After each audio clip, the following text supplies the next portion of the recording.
Je vais vous parler aujourd'hui de la démarche d'analyse des risques à la prise de poste. Cette présentation va vous permettre de comprendre les étapes à suivre pour procéder à une analyse des risques à la prise d'un poste de travail. Donc, suivez très bien cette présentation jusqu'à la fin.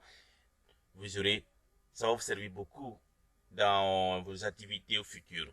Et je vous invite surtout à partager massivement cette présentation dans vos différents réseaux et de vous abonner à la chaîne pour que ceci n'est pas encore fait.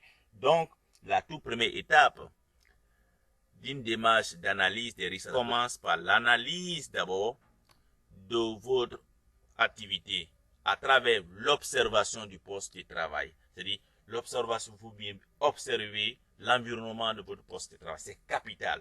Dès lors, c'est le premier jour de votre prison. Regardez très bien l'environnement. Regardez très bien les installations. Regardez très bien le sol, le mur, les plafonds. Ce qui se passe, l'environnement physique doit être tenu en compte. Vous devez avoir l'œil à 300 degrés sur ce qui se passe dans votre poste de travail. C'est la toute première étape de l'analyse. La deuxième étape, c'est d'identifier. L'observation vous permettra de faciliter l'identification des dangers, c'est-à-dire les phénomènes dangereux. Pour identifier les dangers dans un environnement de travail, dans un milieu de travail, cela implique de trouver les choses. Cela implique de trouver les choses et situations qui ont le potentiel de causer des blessures, de poser des ennuis à des personnes. Donc, vous devez identifier toutes les choses qui peuvent porter préjudice à une personne, qui ont le potentiel de porter préjudice à une personne. Donc, vous savez, les dangers sont issus des aspects du travail suivants et suivant avec leur interaction. L'environnement physique du travail peut présenter des dangers. Le sol, des crevasses sur le sol peut être dangereux pour les personnes. La présence des trous dans l'environnement physique du travail peut présenter des dangers. Et aussi, les dangers peuvent issus aussi des équipements manipulés, des matériels utilisés, des substances manipulées aussi. Les dangers peuvent issus des produits manipulés. Supposons que tu manipules de l'acide chlorhydrique, de l'acide nitrique, qui sont des éléments très très corrosifs. Les dangers peuvent suivre l'activité elle-même et comment elles sont effectuées. Donc, prenez en compte et des éléments à prendre dont les dangers peuvent être liés aussi à la planification. Une mauvaise planification peut être dangereuse pour une personne. Et le management aussi du travail. Donc, faut prendre en compte l'ensemble de ces éléments-là pour vous permettre d'identifier les dangers auxquels vous serez exposé lors de l'exécution de votre activité. Donc, c'est la deuxième étape, l'identification des dangers. La troisième étape, c'est d'estimer. Une fois que les dangers sont déjà identifiés, il faut estimer la probabilité, c'est-à-dire l'estimer la gravité. Quelles seraient les conséquences d'un dommage? Supposons par exemple la présence d'un trou, d'un crevasse. Quelles seraient les conséquences si quelqu'un rentrait dedans? Les conséquences, c'est que la personne peut y avoir peut-être fracture du pied ou des blessures graves.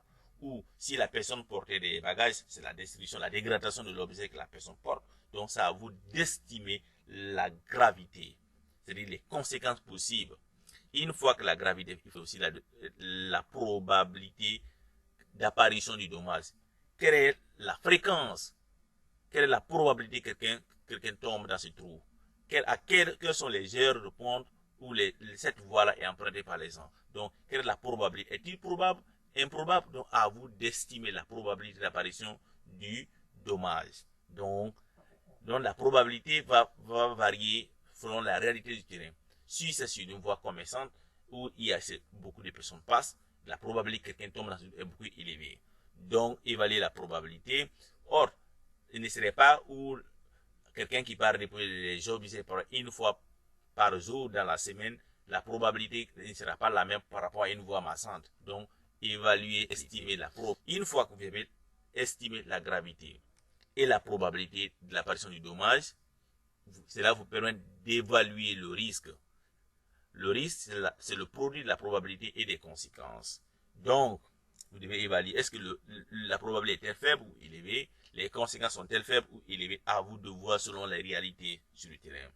Donc, une fois que l'évaluation est faite, vous devez vous informer sur les mesures de prévention existantes. Quelles sont les mesures de prévention pour empêcher l'apparition du dommage? Donc, vous devez d'abord alerter votre hiérarchie pour avoir les informations sur les mesures de prévention existantes. Si vous avez des propositions d'amélioration à faire, faites des propositions de mesures pouvant améliorer les conditions de travail et utilisez les dispositions de protection qui seront mises à votre disposition. Ça, c'est très capital.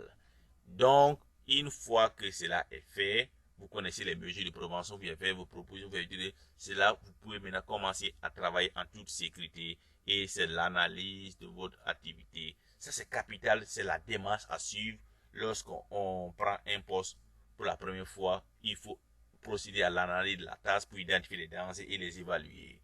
Retenez, l'évaluation des risques doit être réalisée avec chaque phénomène dangereux. Vous devez prendre chaque danger identifié, vous devez évaluer le risque, évaluer, estimer la probabilité, estimer la gravité et identifier quelles sont les mesures existantes et proposer des mesures et avant de commencer à travailler. Si l'un des éléments manque, arrêtez le travail parce que ce serait dangereux pour vous.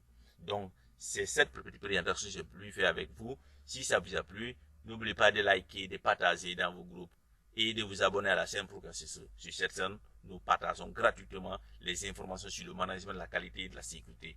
Donc, pour ne plus manquer aucune de mes publications, abonnez-vous. À la prochaine.